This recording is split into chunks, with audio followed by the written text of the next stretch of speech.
You've probably heard of the book Rich Dad, Poor Dad, right? It's a total classic when it comes to money.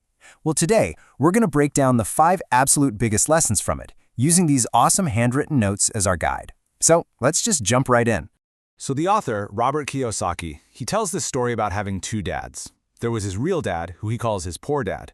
Super smart guy, well-educated, did everything the right way. And then there was his best friend's dad, his rich dad. This guy dropped out of school but ended up a millionaire. They had completely opposite ideas about money. One said to work for a paycheck, the other said to make your money work for you.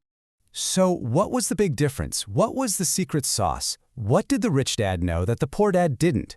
Let's dive into the 5 key lessons he taught. All right, lesson number 1. And trust me, this one is a total game changer. The whole idea here is to flip your thinking. See, most of us are taught to trade our time for a paycheck. Rich Dad's lesson is all about owning things like businesses, or real estate, or stocks that make you money even when you're asleep. The goal isn't just a bigger salary. It's to build little money-making machines that work for you 24/7. Okay, moving on to lesson 2. And this one is all about being book smart versus being money smart. We've all seen this happen, right? Somebody gets a big raise, and then suddenly their spending just magically expands to eat up all that extra cash. Rich Dad taught that knowing about money is the real foundation. It's about what you do with the money after you get it, how you manage it and make it grow. A bigger paycheck won't solve your money problems, but financial intelligence will. All right, lesson number 3. Now this might be the most famous and useful idea in the whole book. Now here's the key thing to get. Your business is not your job. Your job is your profession, what you do. Your business is what you own.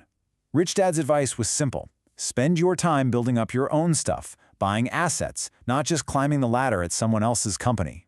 So, what in the world is an asset? It really is this simple. An asset puts money in your pocket, a liability takes money out of your pocket. Think of it like this. An apple tree is an asset. You plant it once, and it keeps giving you apples. Now, this is where the book gets a little controversial because he says your house is usually a liability, not an asset, because every month money goes out for the mortgage and taxes and repairs. The goal is to collect more apple trees. And this is where the magic happens. Instead of using your paycheck to buy that cool new thing you want, you first buy an asset. Then, you use the money from that asset to buy the thing you want. So let's say you want a new phone. You could buy a stock that pays you enough in dividends to cover the phone's cost. That way, your original money is still there, working for you. All right, on to lesson number 4. This one is all about understanding the rules of the game.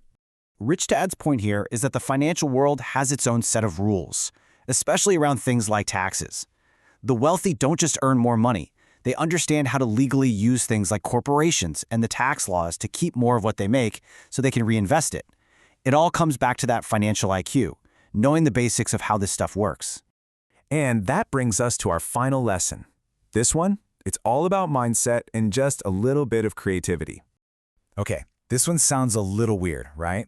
But he's not talking about printing cash in your basement. It's about training your brain to see opportunities to create value that other people just don't notice.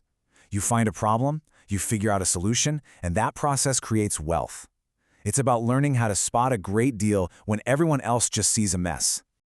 Okay, so those are the 5 big lessons, and wow, it's a lot to think about. You might be wondering, this is all great, but what's the one thing I can actually do right now to get started? This right here is the single most powerful action you can take. Before you pay rent, before you pay the phone bill, before anyone else gets a single cent of your money, you take a piece for yourself first. It's not about being selfish, it's about making your own financial future the #1 priority. You see, this one simple habit is the foundation for everything else. It's not really about how much you put away. It's about building the discipline, the muscle of putting yourself first. It totally shifts you from being just a bill payer to being a wealth builder. And getting started is incredibly simple. Step 1, just pick an amount. It can be $10, $5, seriously, even $1. The number doesn't matter at first. Step 2, the second you get paid, that money is the very first thing that you move into a separate account before you pay for anything else. This little 2-step dance done over and over can absolutely change your life. When you boil it all down, all these lessons point to one thing. Your financial future is really just the sum of all your little daily choices. The choice to learn something new, the choice to put yourself first, the choice to buy things that make you money instead of cost you money. It all begins with one small decision repeated every day.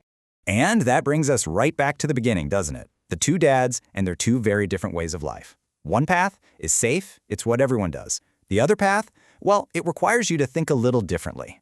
So after hearing all this, the real question isn't just what Rich Dad knew. It's what are you going to do with it? Which path will you choose?